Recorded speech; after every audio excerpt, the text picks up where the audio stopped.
मस मस वञी खाटी अॼु पूरी कई सदा। हाँ सौट जेकर खाटी पूरी कोन थियल चाचो घर वेहणी कोन ॾिया।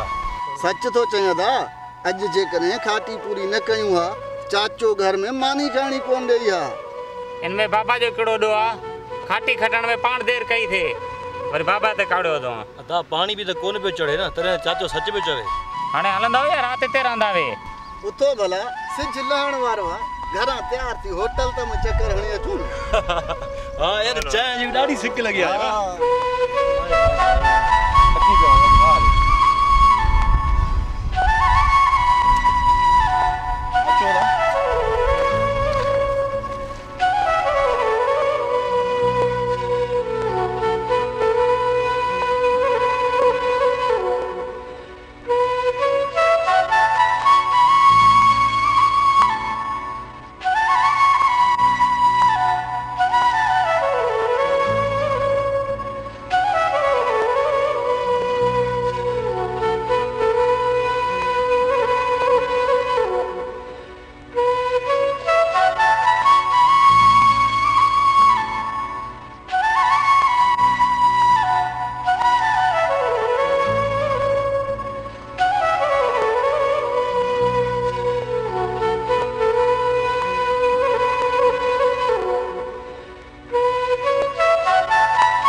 गुलाम है जाकर किची में पौधा खाओ। बाबा जे तो अन्य ही सबर कयो।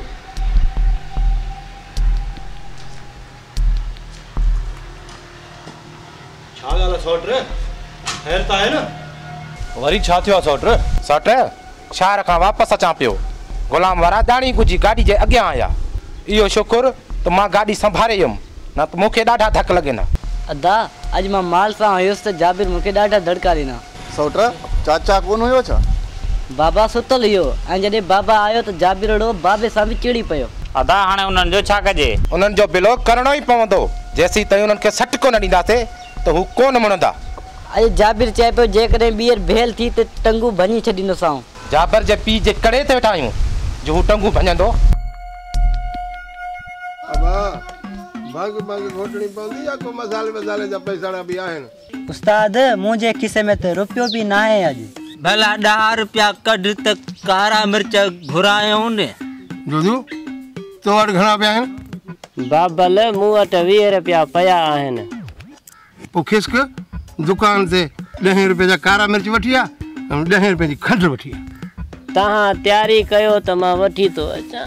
हा वञ दादू वारो दुकान खोलियल।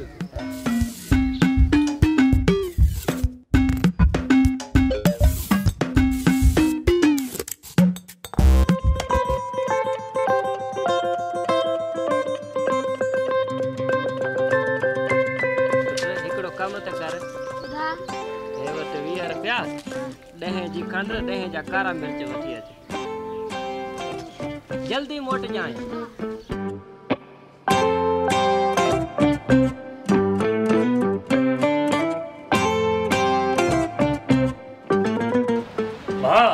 किलो खंड जो तोर पुट मां खंड वठा थो तू छो थो वठी कारे कंदे बाबा तू चयो भंग में ईंदासीं छा मवालिन जो सामान आहे हाणे हेॾे भागा ॿारनि खे हैरान था अच मूंसां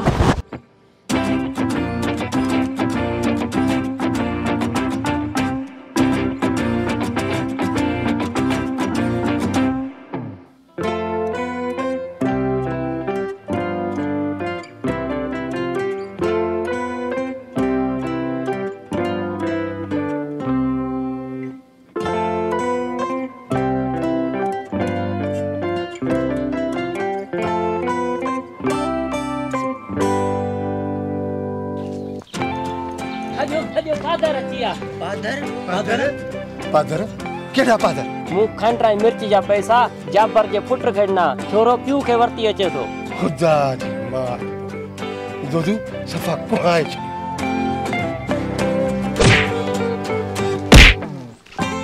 अरे देव हाल मैं कहां पार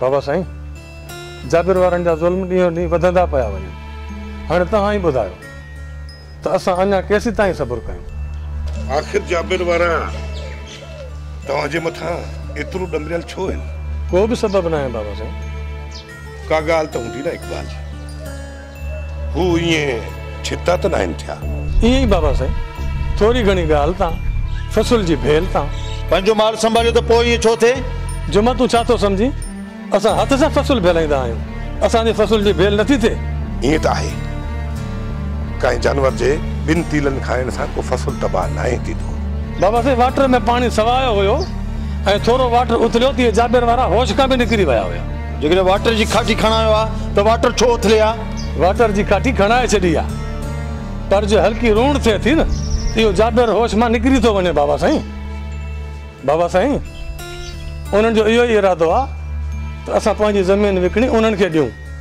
पर ईअं हरगिज़ न थींदो जाबिर खे न त खणी रहे सघे विकिणी जो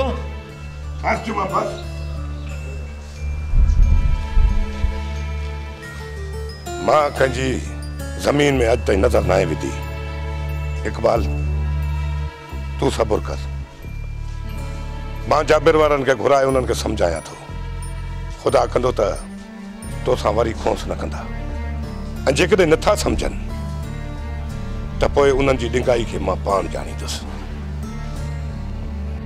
ऐं मां नथो चाहियां त हितां जो अमन ख़राबु थिए ऐं असां सिंधियुनि जूं बंदूकूं हिक ॿिए जे मथां सिधियूं थियनि घणो ई असां हिक ॿिए जा मुड़ुस मारे चुका आहियूं काफ़ी नुक़सान थी चुको आहे हाणे हरगिज़ ईअं न थींदो हितां जो अमन ऐं सुकून बरक़रार रखण लाइ हाणे तव्हां सभिनी खे इज़त सां रहणो पवंदो